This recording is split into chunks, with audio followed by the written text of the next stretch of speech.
realities, two different realities. The urgency to act has been never more clearer than right now.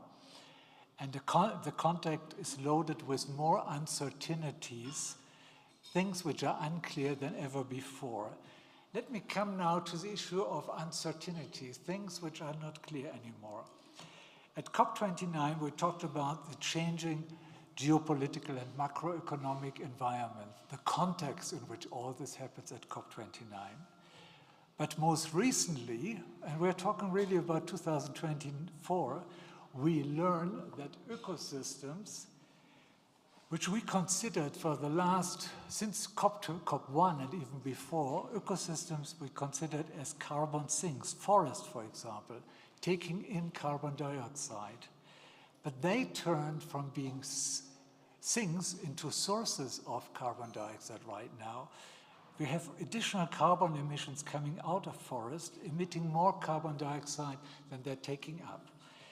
We see this in my home country, in Germany. In the forest report for 2023, we see that the German forest, Germany is a country which is pretty much forested, 35% is forested. There's more carbon dioxide coming out of the forests in Germany than is being taken up. We see these large burning fires actually in Russia, we see that in North America and Canada, the US, and also in the Amazon basin, as well as close to here in the Congo basin. So the issue is we have to talk about not only climate change as a kind of separated issue, we have to talk about climate change, ecosystems, and biodiversity. And it is exactly this panel discussion which intends to showcase transformative solutions for Rwanda, but also what we can learn from Rwanda. Please allow me some additional remarks before I invite our panelists to join me. When you look at my gray hair, somebody's smiling who has not very much hair anymore. When you look at my gray hair, I'm not only a living fossil, yeah, but I'm a pretty rare species. I'm probably the only one in the room which basically participated at the Rio conference in 1992, even before I'd been working with UNEP in the preparation of all these kind of global convention on environment. We started with the ozone layer convention. We had the convention on desertification, on harmful chemicals, the Basel Convention, climate change and biodiversity. I attended these kind of Rio conference and the follow-up conferences. I was at COP1 in Berlin, in Germany. I was sitting in the room when COP21 actually came to a solution and people were hugging itself. And I was also part of the discussion in Nagoya on the Convention on Biodiversity and the Nagoya Protocol. On one hand, you know, I'm thankful being part of these processes. On the other hand, I'm really tired. And I'm tired for two reasons, a bad and a good reason. Let me start with the negative reason why I'm tired. We talked this morning, the whole morning, about climate change. At COP29, there were 70,000 people who were registered at COP29. And after COP29, we heard this morning, yeah, there was a mixed bag of messages, but in principle, we all feel a little bit disillusioned. You know, it's a disillusioned feeling.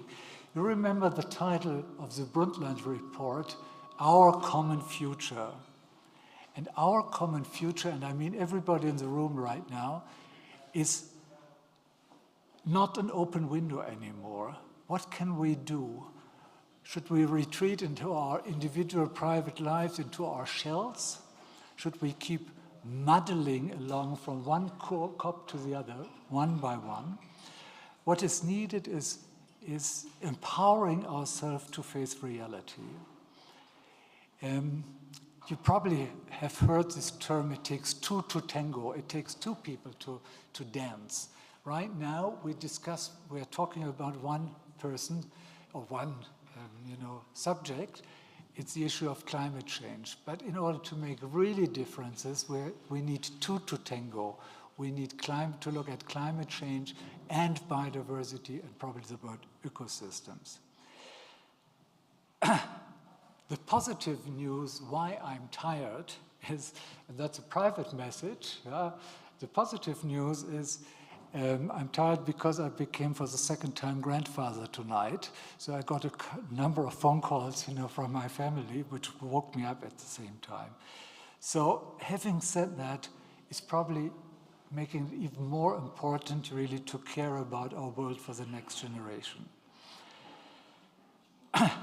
In this session, what we would like to talk about is the connection between biodiversity and climate change.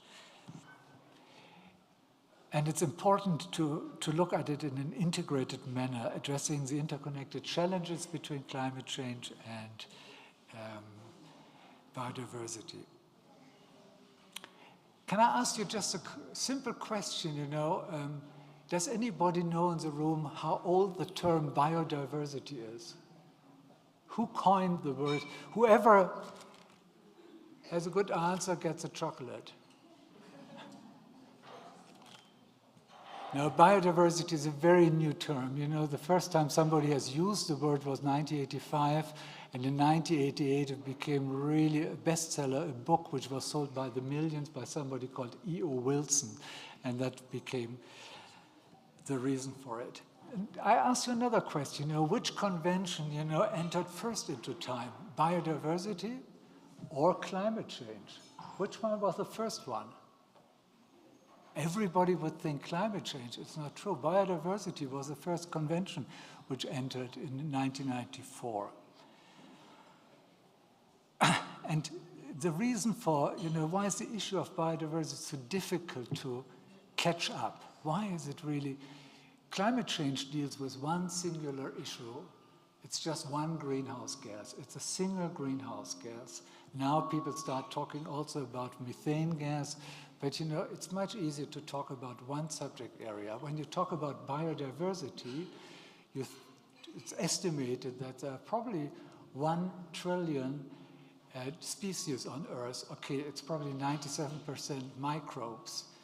And they're built up by 200 million proteins, and they have all been identified. So it's much easier to talk about climate change than about biodiversity, but it's important to talk about these two subject areas in one context. And the last thing I just wanted to talk with you, why I showed up this chocolate, is, believe it or not, companies which deal with cocoa, with chocolate, are investing literally billions into biodiversity protection. The reason is that cocoa is not growing like a normal plant. You cannot put a cocoa plant in a cocoa plant like you probably have bananas. Cocoa is only growing in a highly diverse biodiversity. You need special insects which are feeding on special mushrooms underground, etc., to grow real good cocoa. And the best cocoa on Earth is really coming out of juvenile rainforest. Having said that as a kind of introduction, I would like to introduce our 5 panelists. Mrs. Amparo González-Díaz, who is head of the Rural Development, Environment and Gender section of the Delegation of the European Union here in Rwanda. Please take a chair. Next to us is Ms. Kaoru Yasuda, who is the director of the IUCN office in Rwanda. In the meantime, became a good friend of mine. Yeah, please also join us. Then we have my colleague, also a good friend. You see, it's like a party, It's Tade Twagirimana, who is the Director General for Climate Change at the Ministry of Environment. Emily, where's Emily? Hi, Emily, come join us. Emily, policy analyst from the Rwanda Green Fund of Nature and a neighbor of mine in Nyarutarama. And now somebody who's new actually is Professor Dr. Elias Bizuru, who has been a professor of life sciences at the University of Rwanda and is now working for the Belgian Development Aid, Enabel, here in Rwanda on issues related to environment or climate change and biodiversity. Thank you very much that you could join us. It's a pleasure seeing you all. Initially, I thought I would have a chair, but then I keep standing. It's a little bit of, I cannot change that. let me start really probably with my colleague, from the Office of the European Delegation. It's very difficult to think about development projects which basically touch upon this kind of interface between biodiversity and climate change. Maybe you can elaborate a little bit on specific EU-supported programs, not only from Rwanda, but probably also from other parts of the world, which demonstrate how to integrate biodiversity conservation with climate resilience, and whether they can be scaled up or replicated actually here in Rwanda.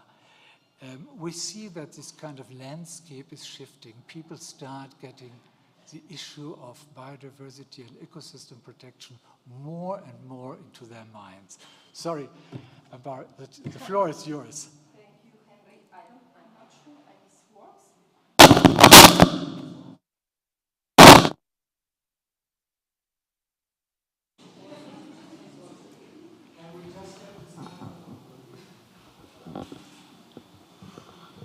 Is there someone? Is working? It's working. So now, yes. Okay. Thank you. Thank you very much, Henry.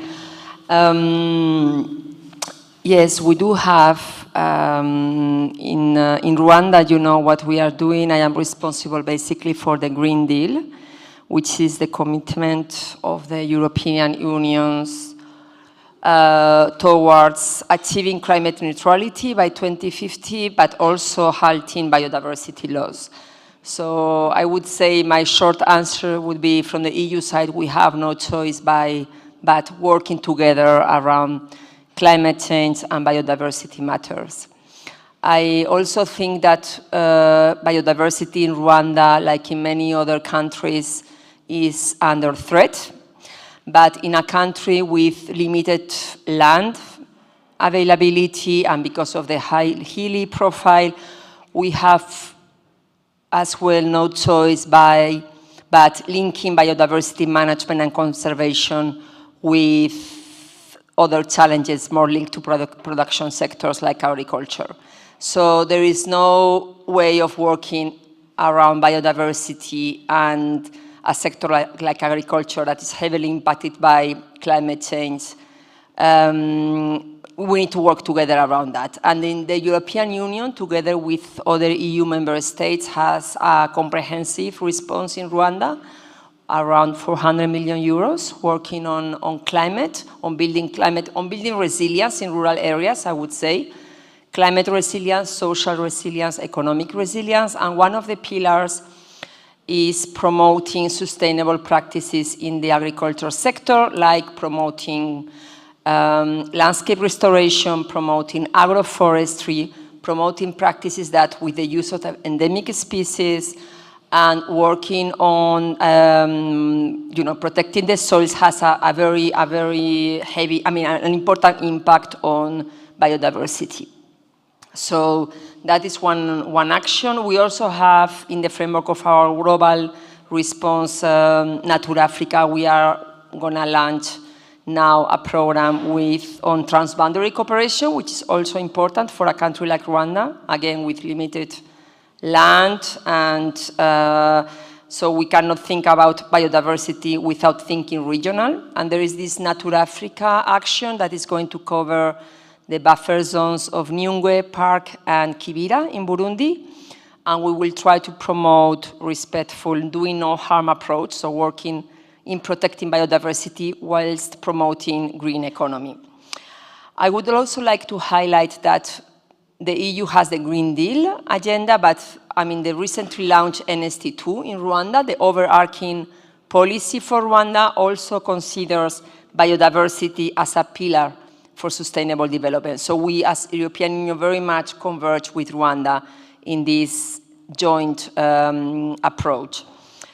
Rwanda follows, in terms of investments, it follows the international standards when it comes to designing projects, infrastructure projects. I think that is important as well to flag. We have, in the framework of our EU global investment plan, the Global Gateways, we have a flagship for Rwanda. It's the only food systems infrastructure worldwide that is covered by this Global Gateways, the Kigali wholesale market, and for the designing of this infrastructure, we had to work on environmental and social impact assessments following the international standards and as per the Rwanda regulation. So in Rwanda, it's not possible to build without taking into account environmental considerations. And I think this is important to flag as well.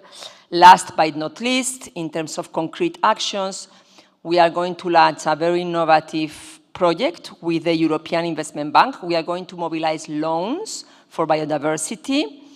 Is in the framework of the Volcanoes Community Resilient Project. There would be a pillar on sustainable livelihoods development, but also on nature-based solutions for floods management. And this is something that is going to be launched as of next year. And we are very proud to say that Rwanda is one of the first countries to mobilize a bank like the European Investment Bank on building, on working on climate biodiversity co-benefits.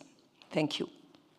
Thank you very much, Amparo. I think this was a very interesting message, the involvement of a bank into the issue of biodiversity finance, and we will later pick that up again with our colleague from FUNERVA, the Green Fund of Rwanda.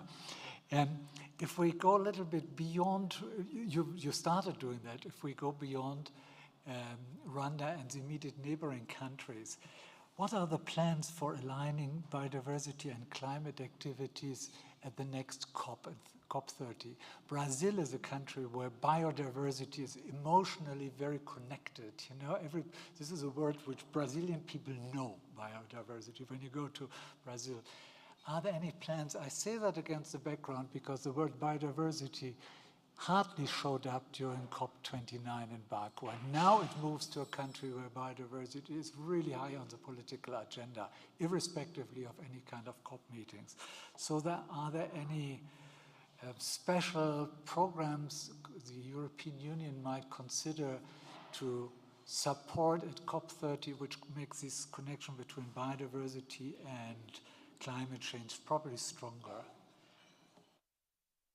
Biodiversity was mentioned at COP29 in the framework of the Article 6.8, the non-market mechanisms. So there was a recognition of the need for integrity of all ecosystems and the conservation of biodiversity when addressing climate change. And I'm reading exactly what was mentioned in the post-COP29 report.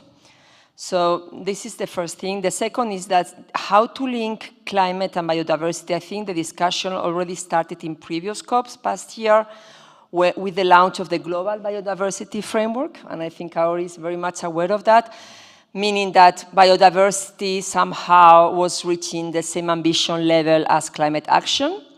And discussions started on how, in terms of, we are a donor, and we have spending targets, and we have indicators, and we align basically our cooperation with NDCs. So the whole discussion was, till which extent can we align climate NDCs with biodiversity indicators for the Global Biodiversity Framework? And I think this discussion is ongoing, and now that all Paris Agreement partners, Rwanda is going to deliver on new NDCs, maybe it's the opportunity to again discuss how climate biodiversity co-benefits could be reflected in those NDCs.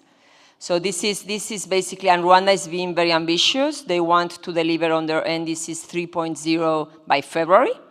I think together with Kenya is one of the first countries that wants to deliver on that. I guess this was mentioned this morning in the session. So it's the time now, as we speak, to try to include some biodiversity considerations in the NDCs, because our portfolio, our development portfolio, our spending portfolio is aligned to NDCs. That would be, that would be a first reaction. Second, we do have, again, with this, in the framework of COP, we mentioned innovative financial instruments, how to blend private and public funds. And I think Rwanda for that has been, again, a leader with the Green Fund they managed to secure. And is now the opportunity as well to include biodiversity considerations in the effective implementation of the funds, of these funds blending private and public. And then last but not least is the whole area of carbon markets / biodiversity credits. Rwanda was one of the first countries in launching a carbon market scheme. How can we include biodiversity management conservation in these carbon market schemes? Thank you, Amparo. This was an excellent, response, particularly when you look at this kind of necessity of putting biodiversity into national policies and the NDCs 3.0. And we will later pick that up with a discussion with a representative from the Ministry of Environment. So I think this is an initiative which we might actually take further up. Next to you is sitting my friend in the meantime, Kaoru Yasuda, Director of IUCN, of the Office of IUCN here in Rwanda. IUCN stands for the International Union for Conservation of Nature. So Kaori, pleasure seeing you. And I have to say also thank you to Kaori, because Kaori has to basically jump up later after our meeting, because she will be flying back home to her home country, to Japan. So Kaori, IUCN has a long success stories of conservation efforts with the involvement of local communities, villages, local people, How does IUCN ensure the equitable participation and benefit sharing for communities in Rwanda? Sometimes these conservation efforts are being done over the head of local populations. IUCN has a number of good examples on to do this together with local communities hand in hand. So the floor is yours. Probably you might answer that. Thank you. Thank you very much for the question, the chair. Before responding to the question, please allow me to set the context in Rwanda. So right now, we are living in the biodiversity and climate crisis. And at the same time, we already know, and Amparo already highlighted, biodiversity and climate change. Both sides of the same coin. So in this context, it's very important for us we take urgent action to secure biodiversity and climate resilience by deploying nature-based solutions and community participatory approaches. Now put it into Rwandan context. First, Rwanda, as all of you know, is a nature-based economy endowed with rich biodiversity. And thanks to the government's strong leadership, Rwanda has been a leading country to put nature and biodiversity conservation at the center of sustainable development. For example, as Amparo highlighted, Rwanda is mainstreaming biodiversity conservation into major economic activities such as agriculture in the form of conservation and sustainable agriculture towards green growth. So now, responding to your question on local community engagement, first, IUCN has developed the science-based guideline for community-centric restoration approach for Rwanda. In collaboration with Government of Rwanda, we have been using community approach in various projects. For example, the EU funded DESIRA agroforestry action research projects. IUCN has used the community approach to capacitate local communities on agroforestry conservation, best farming practices in semi-arid of Rwanda. Community members were trained to disseminate the knowledge through village-to-village model for improved agroforestry systems. To date, the EU-funded DESIRA project has planted 59,000 agroforestry trees. IUCN believes that combining the latest science with the local knowledge of communities can reverse the habitat loss, restore ecosystem, and improve people's well-being. Our restoration initiatives engage communities as restoration champions and draw on their knowledge. When people feel ownership and see their needs met in both the short and longer term, they are more inclined to use a certain method as an alternative way. Lastly, important point is inclusiveness. For our project, all people who might be positively or negatively affected by sustainable land use and restoration activities are involved in the decision-making and implementation of these initiatives. This improves awareness and builds capacity of the community in ecosystem restoration. Thank you. Now, is it working now? Okay. Thank you very much. Perfect answer, which allows me basically to move actually to the next question I have to you, Kaori. You underlined the word ownership.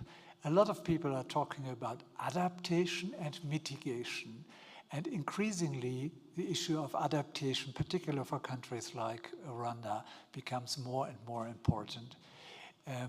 Mitigation is probably not, should be done, but it's probably not so high really on the potential agenda for Rwanda. So which brings me to the whole idea of ecosystems-based adaptation, which is something like a key strategy for building up resilience of local communities against climate change.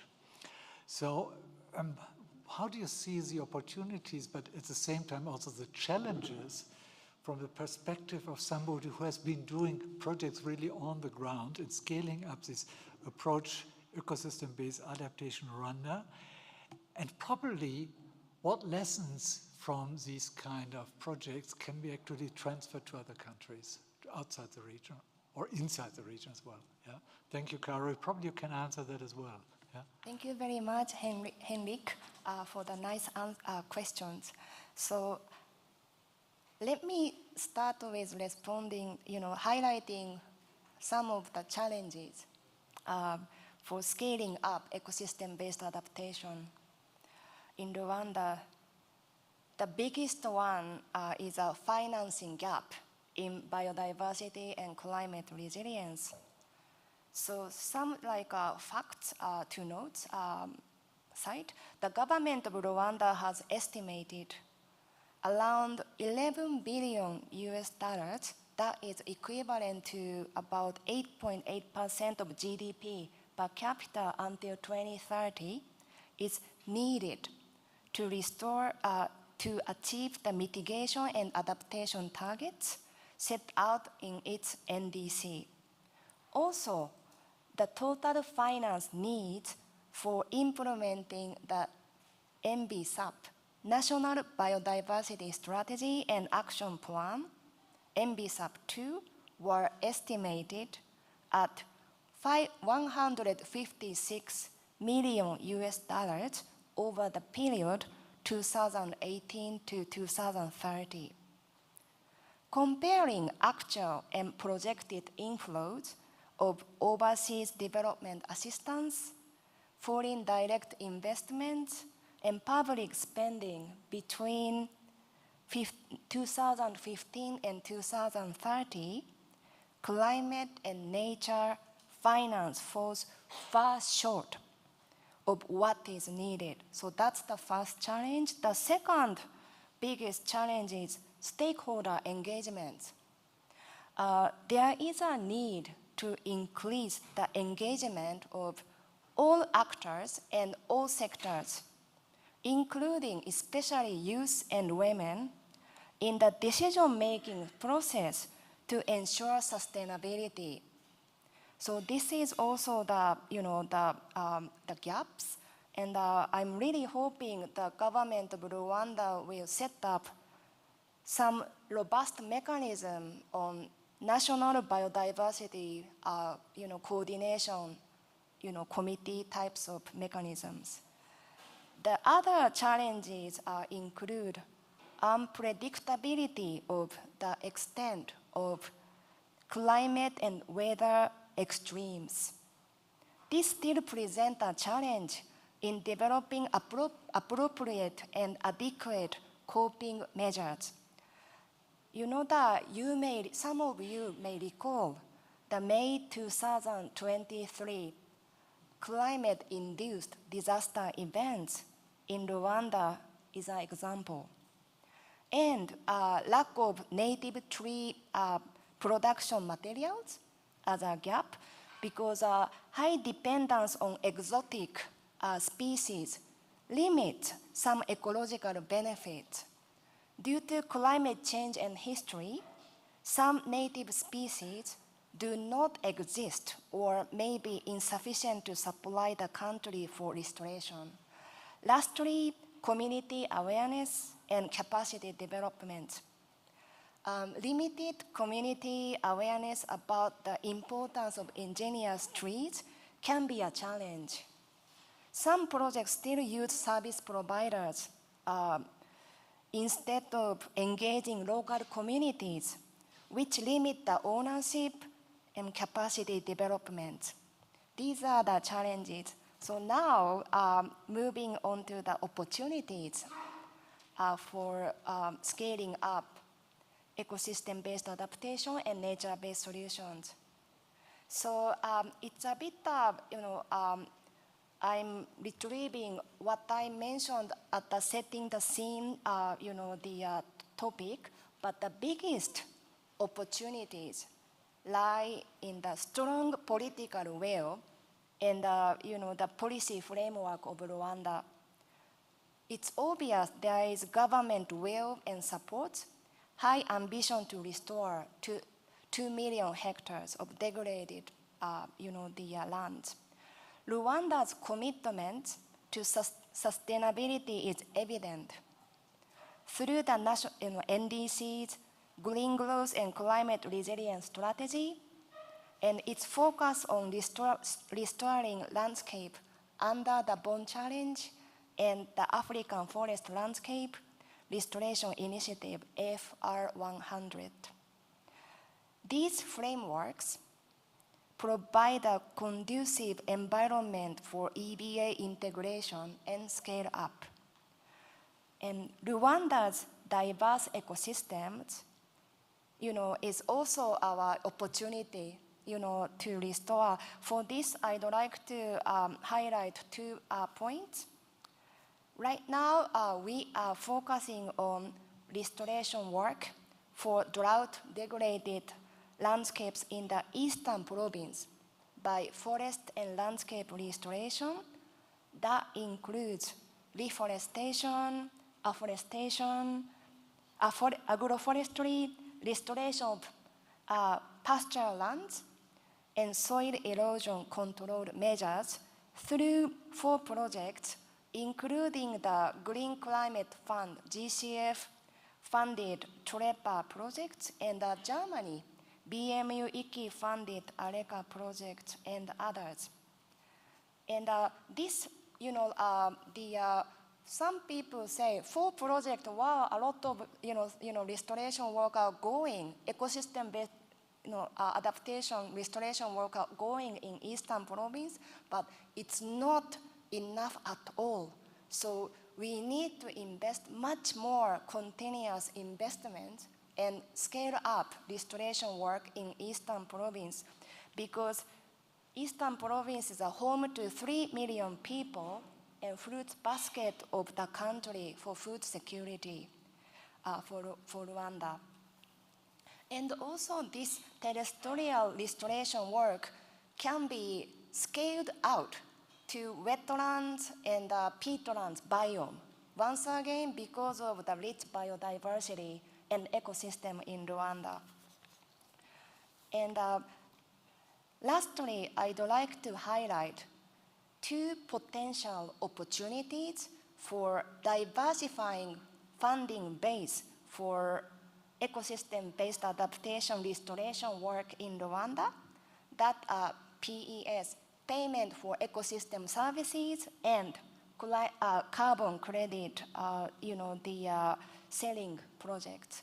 The first one, PES, remains a viable option, and the government of Rwanda should move with speed to develop and finalize the PES policy framework and its implementation.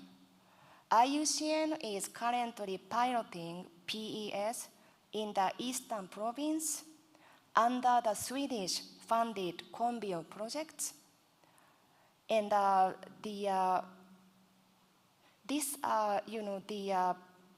give an opportunity that can inform upscaling. Our PES pilot in 31 square kilometer catchment targets to restore landscapes upstream of Kiriba Dam in Gachibo and improve water supply for rice farmers downstream of the dam. So as for the carbon credit, the government of Rwanda's resolve to tap into carbon markets is an important approach to finance ecosystem-based adaptation and nature-based solution. This point was highlighted by Amparo too, so I'm building on that. The development of the carbon market framework for the country and the recent signing of the MOU with Sweden and Singapore to implement Article 6 of the UNFCCC presents opportunities for developing carbon credit selling projects, subject to robust analysis, aware assessments, and engagement of stakeholders to ensure the quality of the credits. IUCN is pursuing the development of a carbon credit selling project with biodiversity benefits based on landscape restoration measures in the Eastern Province under the same Combio project. Thank you very much. Thank you. Kaori, you gave a very comprehensive, overview. Yeah, Thank you. Very comprehensive overview about the situation. You talked about the challenges, the opportunities, and you provided the connections to some of our next speakers. I'll jump a little bit the line now because we have Professor Elias Bizuro with us. Professor Bizuro, right? Bizuro. Professor Bizuro had been actually a professor here at the university on life sciences, but he's now working with exactly the project which you referred to, the Combio project. And in a way, I think we jump a little bit, and we would like to invite you to share with us some of the experiences you have on the ground with this global biodiversity framework within the context of this Combio project, but also probably with other initiatives in Rwanda. So probably share some of your experiences with us. Thank you, Kaori. Thank you. Thank you so much, Henrich. As you said, I work for Enabel, and I'm professor of life sciences. And through the funding by the Swedish government, we are implementing Combio project in Eastern Province. It is about restoration of biodiversity. And I'm in charge of restoring around 200 hectare in degraded lands of Eastern Province in Rwanda, where we are establishing actually community-based biodiversity sanctuaries. Now we have established around 14 community-based biodiversity sanctuaries.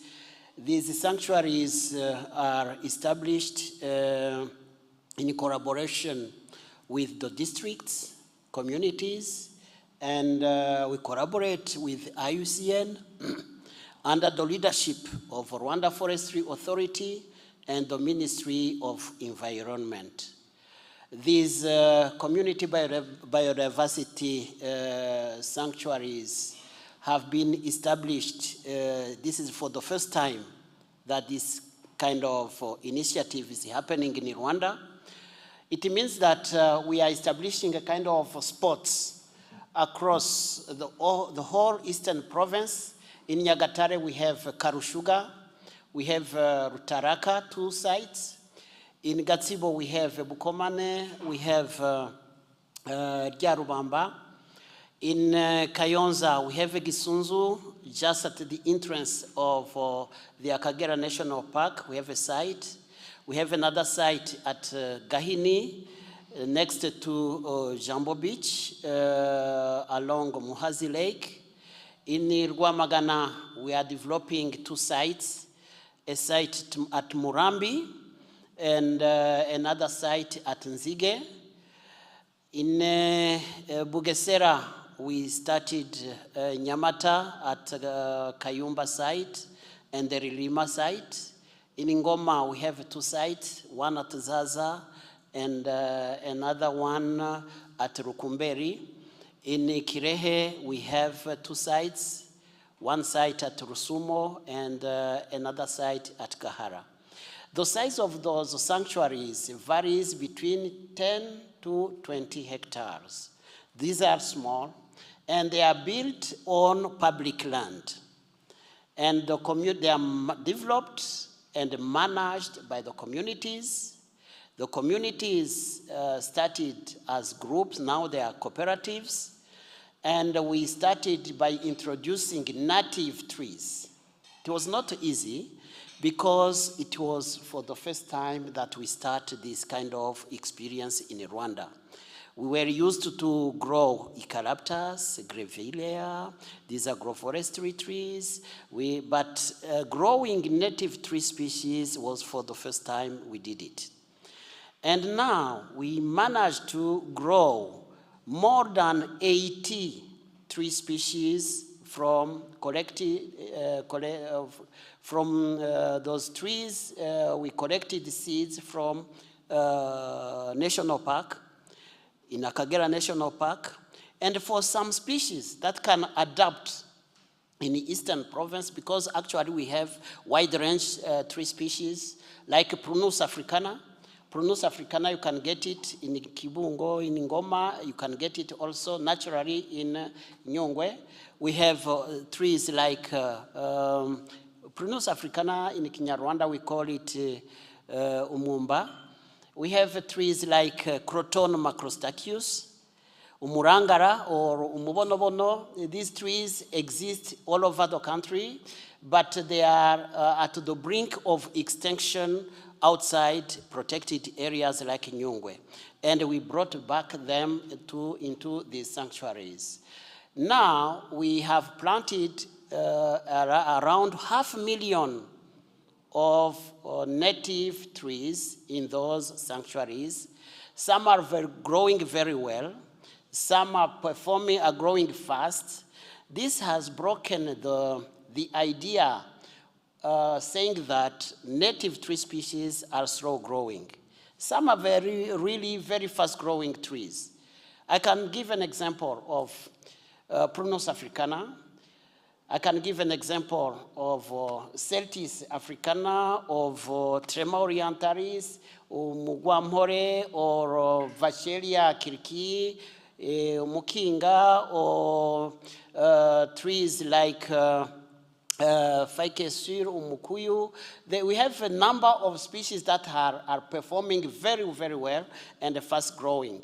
And we hope that with this experience from Combio project, at the end, we will be able to propose to the government of Rwanda some trees that even may replace native trees that can replace eucalyptus. I say this because when you introduce an exotic tree in an area, it disturbs the ecosystem. It disturbs the ecosystem of that area, especially soil. When you go underground, you introduce a tree, a species, there are some species that co-evolve with those trees. When you bring a species that they do not know, there is a kind of disruption of the functioning of the ecosystem. I can give you an example. If you look at eucalyptus now, how many nests can you get on eucalyptus? Birds do not nest on eucalyptus because they do not know them. These eucalyptus are coming from Australia. In terms of biodiversity, in terms of socioeconomy, they are very good.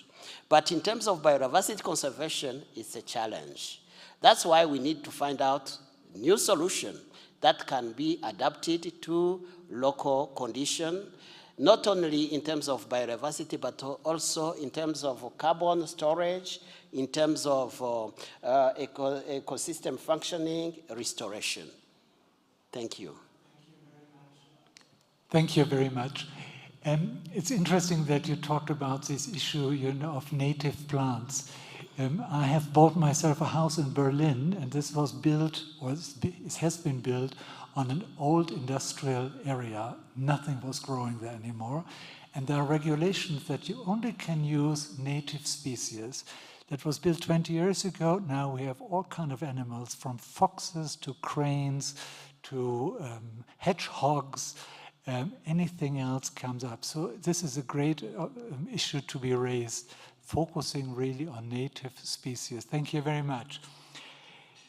Kaori had a good point. One of the, and it's also Amparo, is how far are the issues of biodiversity being taken up in policy formulation in Rwanda?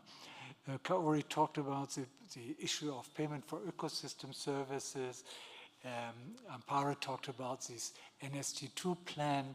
There's also the issue of biodiversity as part of the agricultural plan for Rwanda, the PSTA5 plan, etc. So a question now to our colleague from the Ministry of Environment: how far is biodiversity actually being taken up in the formulation of forthcoming national planning in the environment sphere? So Tadej, the chair is yours. Okay, thank you very much, moderator. It's hard to say something after my previous panelists, but on the government settings,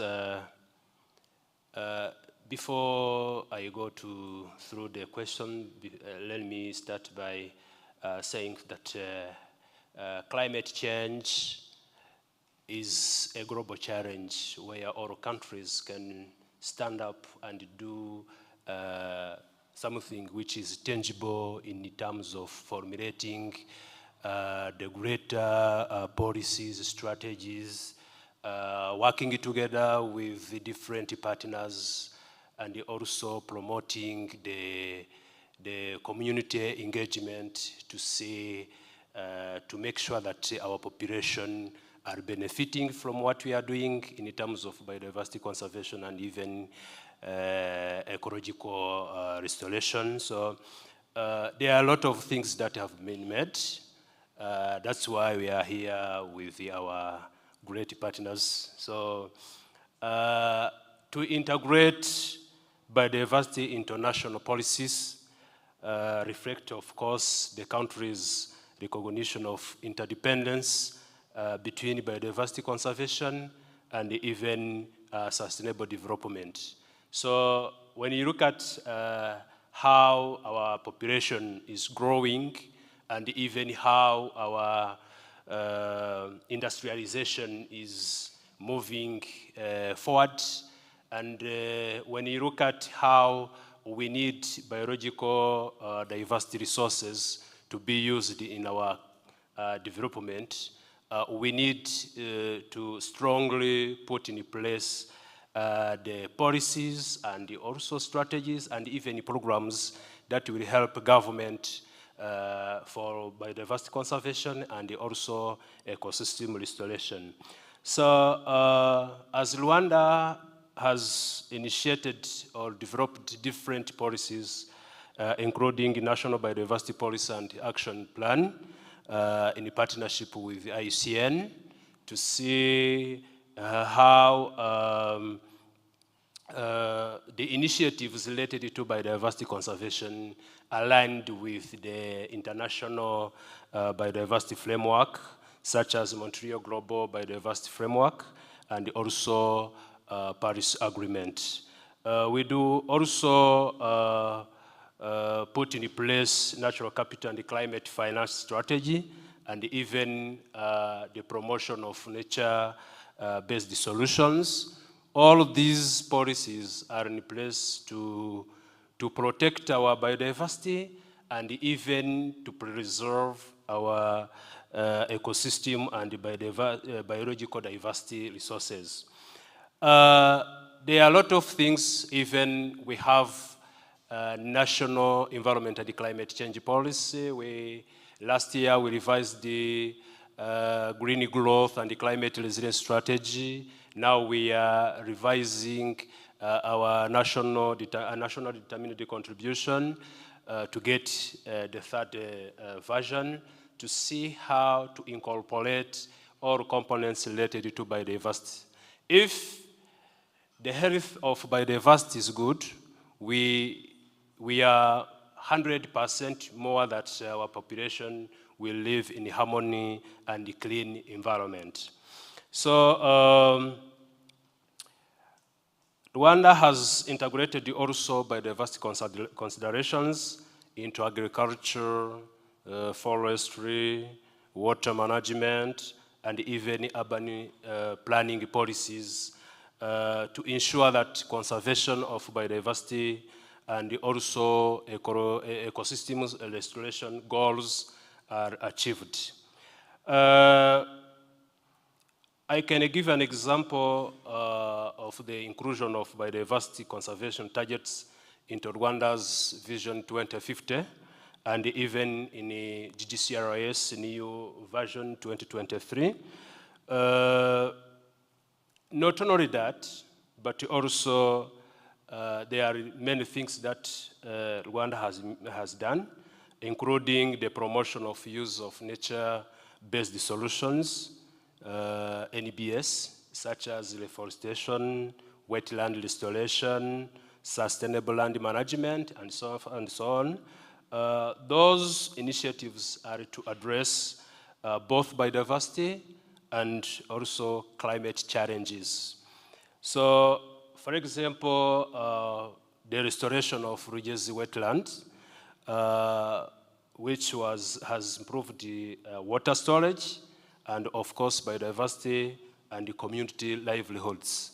So when we talk about biodiversity conservation, we have to engage our population, our community, to benefit from what we are doing, and even to be committed to do, to participate in all activities related to biodiversity conservation and ecosystem restoration. So biodiversity evaluation studies have informed policies that balance conservation with economic development is essential. So that's why the local community were actively engaged in biodiversity conservation through co-management agreements that are made between different stakeholders and institutions, revenue sharing from the ecotourism and the capacity building programs. So those are the key elements that motivate our community to be engaged in daily activities in terms of biodiversity conservation. So balancing biodiversity conservation with rapid economic growth and urbanization, ensuring adequate financial resources to sustain biodiversity initiatives, technical capacity and data availability to monitor and evaluate effectiveness of biodiversity policies. These are the key challenges we are facing as a country. So we need our people to be capacitated, and we need to avail all kind of data related to the interventions made to restore our ecosystem, and even we need to strengthen and enforce the implementation of our policies and even strategies. So there are other initiatives ahead we are planning, and of course strategies for further enhancement, greater coordination between ministries such as Ministry of Agriculture, Ministry of Infrastructure, Ministry of Finance, and even other ministries to think beyond how the cities can be developed and how at the same time the biodiversity can be conserved. Yes, we need a lot of resources to build our country, to increase the development status depending on the vision we have, but also we need to protect our environment, our vegetation cover, land management, and so forth and so on. So expanding those initiatives like reforestation, wetland restoration to more regions while incorporating also lease-on land. Yes. A little bit short, you know, because then we have a little bit more time actually for question and answers. I asked you for one thing, tell 3 sentences maximum, you know, about your plans with respect to payment for ecosystem services, because Kaori mentioned that the need for a policy on payment for ecosystem services. 3 sentences. You can make long sentences. Thank you very much, moderator. It's hard to say in 3 sentences, but let me try. Just for the biodiversity conservation and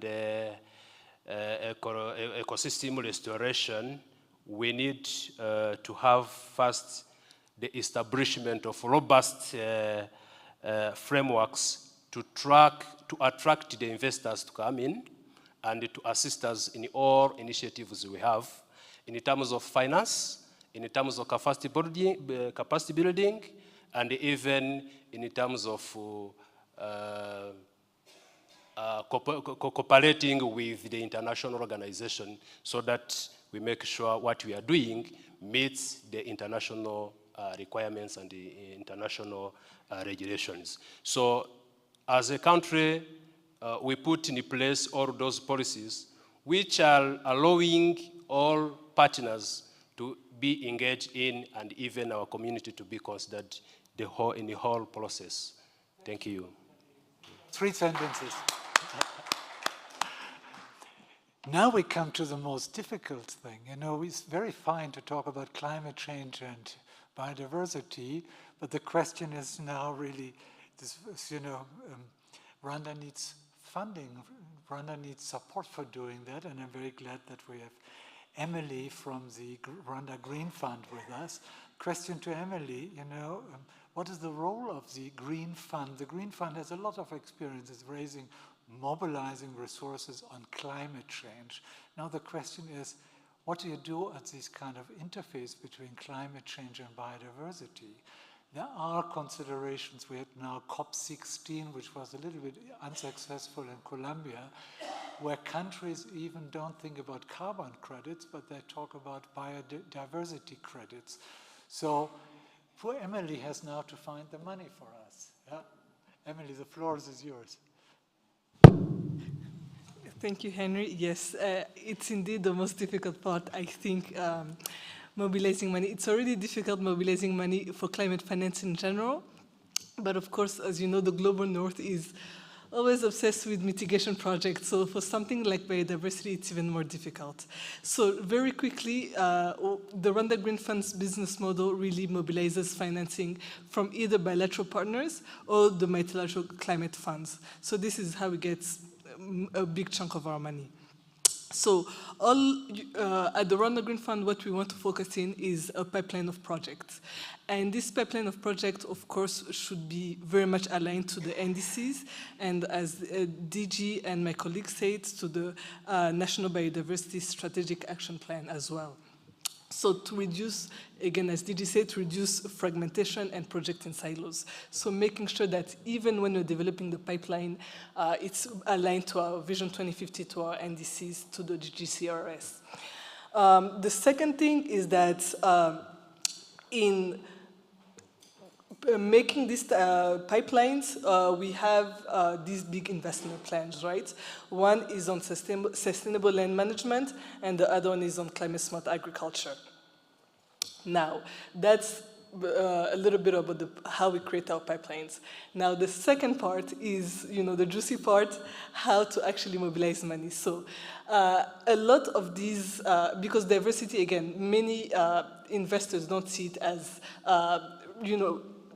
making revenue. So a lot of our biodiversity projects would come from the MCFs, so the major climate funds, mainly the GEF, Global Environment Facility, the GCF, Global Climate Fund, the CIF, Climate Investment Fund, and the AF, the Adaptation Fund. Now, I can give a quick example of the CIF that we mobilized 35 million just this summer. That was approved by the board, but the problem is that we have to jump really through hoops and hurdles for Rwanda to mobilize that money. So the whole process can take about 2 years. So we draft an expression of interest.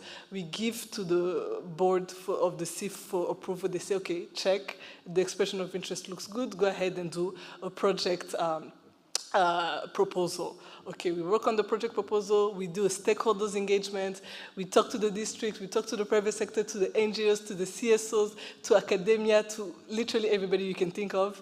We're like, okay, what are your priorities? We draft this national investment plan. Okay, back to the CIF, they say, okay, check. Now you have a joint mission with the implementing partners. That can be the World Bank, an MDB, or UNDP, or etc.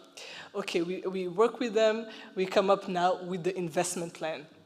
Okay, check, looks good. It's approved to the board of the major climate funds, GCF, GEF, CIF, for approval. So that whole process takes about 2 years. And by the time the 2 years are over, I'm not even joking, the problems on the ground have changed.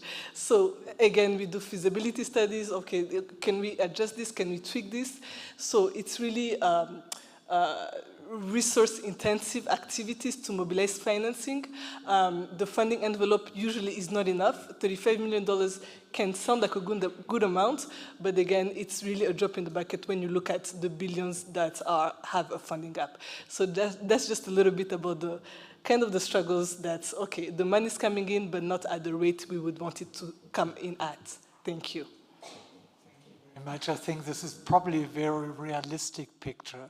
It's not that easy to communicate an issue like the interface between biodiversity and climate change to donors.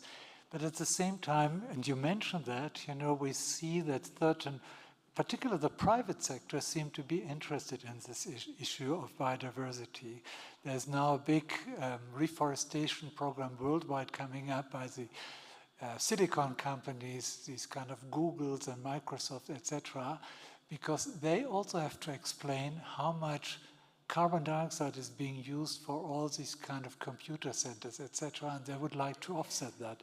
So we are already at the Ministry of Environment in contact with them, and let's see what comes out of it in connection with the Forestry Department. So first of all, I think thank you very much to all our panelists. Give them please a clap for the valuable insight. You could probably see how well they are connected, how well this kind of issue, which seems so complex, is actually integrated into various elements of both the donor communities, the international community, as well as, as well as the government and even local communities. Now, let me just open a little bit up our discussion to a kind of Q&A discussion. So if you have thoughts, ideas, suggestions, comments, etc., please raise your hands, probably stand up and come up with a question, and then we will distribute that with our colleagues here on the podium. Any questions, suggestions?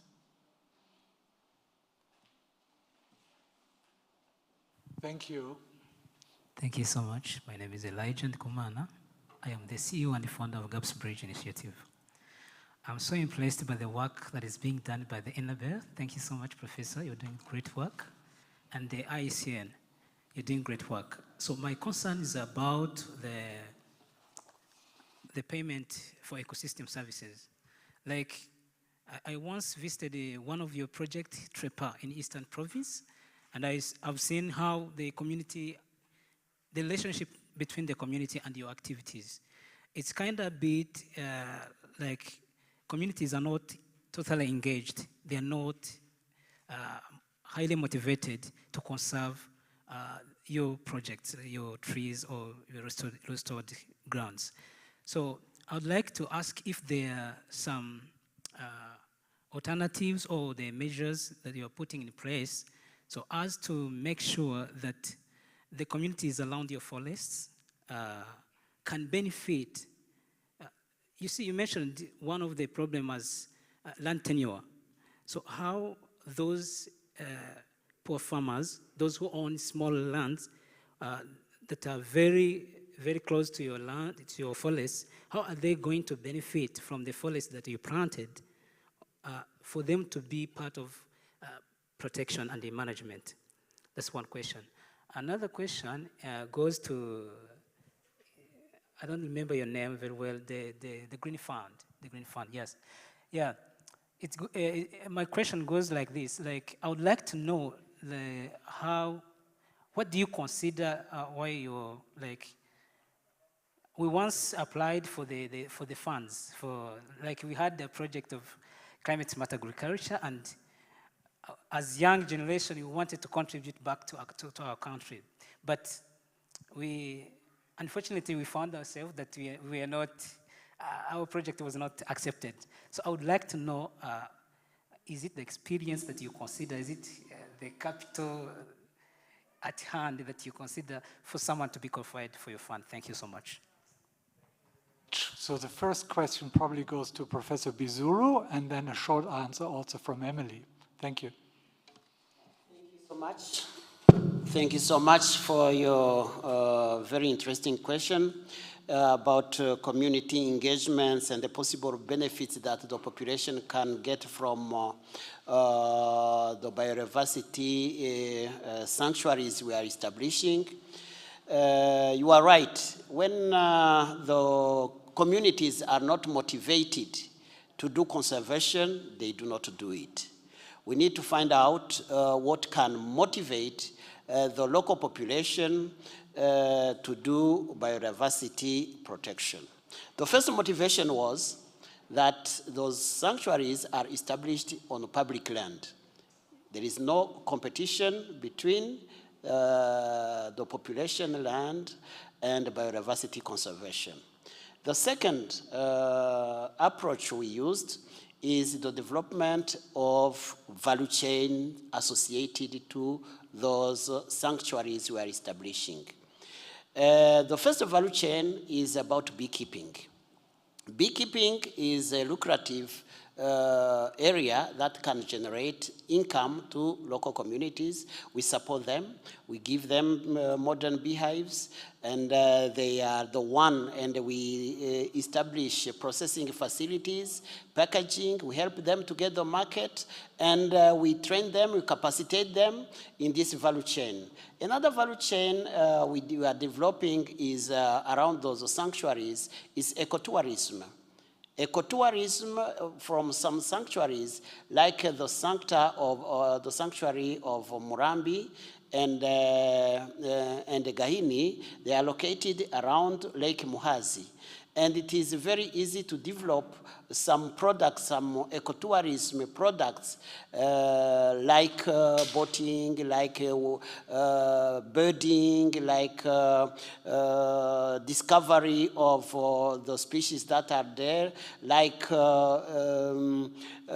products like food tourism from the biodiversity we are establishing. We are also developing many products inside the ecotourism value chain, but also there is another value chain we are developing about native tree seeds and seedling. Now there is a very high demand in terms of seeds and seedling native species. We got a lot of demand in terms of native tree seedlings from Kigali, from Eastern Province, from private sector, from NGOs, because they do not have.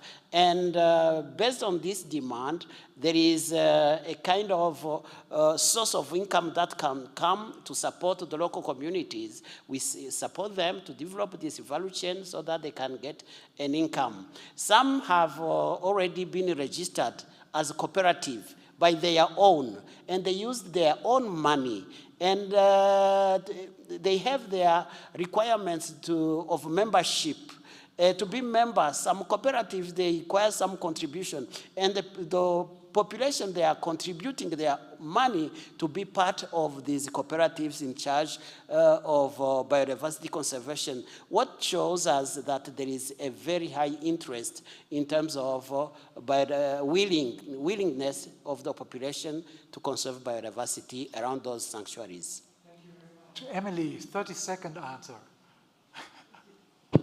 Yes, mine will just be 10 seconds. So yes, why weren't you considered? So first of all, it's a very rigorous and robust selection process. The bottom line is the funding envelope is just too little to be able to give money to everybody. So the funds are limited. So qualifying and accepting for a project, was your climate rationale strong enough? Were your outcomes measurable and concretely in the long term as well? And did your project have potential for scaling up? Did your agricultural goods have any value addition at the end of it? So these are all things we consider, but happy to chat afterwards. Thank you. 30 seconds, fantastic. One more question. Keep in mind we cannot continue very much longer because one of our colleagues actually has to rush, literally to rush to the airport. So I take up one more question. Thank you so much. My name is Anatol. I'm a PhD student in renewable energies. So my question, first of all, is to commend the government policy framework in advancing the ecosystem restoration. I'm sure that we have many projects which are working on restoration or afforestation. So my question goes to Ministry of Environment and Green Fund. So how, at the same time, Rwanda position itself at the global carbon market? We would like to understand what is the status of our country at the carbon global market as we invest in protecting our environment, ecosystem restoration, how in parallel or at the same time recover the funds we are investing in this ecosystem restoration, but also attracting or getting those funds back from the carbon market. So please, if you have some insights on how Rwanda position itself at the global carbon market, how are we generating back the income we are investing in ecosystem restoration? Thank you very much. Tadej, 1 minute. I look at the watch. Thank you very much for a good question. I think in Africa, Rwanda is second after Ghana in terms of carbon credit framework, which is very tangible. Now we are having a carbon credit registry, which is in place, and the other forms there. So we call upon different partners, different investors to come to the REMA to see what has been done and how to count that, and even to say that So REMA is in between the sellers and the buyers. So the doors are open. Once you come to REMA, you get everything you need in terms of information and even the guidance. Thank you very much. Thank you very much. Now, my task is also to wrap up, this morning session as well as this afternoon session. So first of all, thank you very much for everybody who has been organizing this. Just some final thoughts which I wanted to share with you. One is, breakthroughs, transformative breakthroughs, thinking beyond just climate change, but thinking about climate change, ecosystem, and biodiversity. They often come from totally unexpected corners of the world. So if we want to make if we really want to make a difference, we have to become catalysts for these ideas. A lot of young people are in this room now, which can take up this idea and continue further to develop it, but at the same time also to distribute it. What is needed is people which do these kind of things around the globe to address these kind of challenges. Looking on one issue alone is insufficient, and I said at the beginning, it takes two to tango. It takes two issues to work hand in hand to make a real difference. We have a kind of ambitious agenda for everybody. People want to have clean water, nutritious food, good housing, good education, good health care, etc. A world rich in biodiversity, which is free to explore all the kind of possibility is possible on this planet. And that's important. Don't think only about climate change. Think always in ecosystems. Think in terms of biodiversity and climate change. Thank you very much for joining us for this inspiring panel. Let's carry forward probably this kind of discussion into impactful actions. And the only thing I would like to do is also thank our panelists, and now Kaori can drive like crazy to the airport. Thank you very much and have a wonderful day. Thanks a lot.